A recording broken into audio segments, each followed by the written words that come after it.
ఆయన అధికారము ఇస్తాడని ఉంది. స్తోత్రం చెప్దాం. హల్లెలూయా. కనుక దేవుని ప్రియమైన జనమ, ఇక్కడ ఒక విడిపించబడినవాడు, ఒక పాపి పాపము నుండి విడిపించబడి కావచ్చు, ఆ శాపము నుండి విడిపించబడిన వాడు కావచ్చు, లేక అతని 2 కాళ్ళు నడవలేని స్థితి.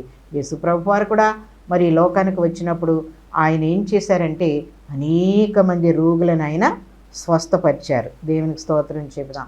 మరి కుంటివారు నడిచారు. దురాత్మలతో మరి బాధింపబడుచున్న వారికి ఏం కలిగింది? విడుదల కలిగింది. అది మరి అపవిత్రాత్మల ద్వారా బాధించబడుచున్న వారు, అనేకమైన రోగాలతో ఉన్నవారిని ఆయన దగ్గరకు వచ్చినప్పుడు మరి ఆయన కనికరించి వారిని స్వస్థపరిచి మరి ఆయన బిడ్డలుగా చేసుకున్నట్లుగా మనం చూస్తున్నాం కదా.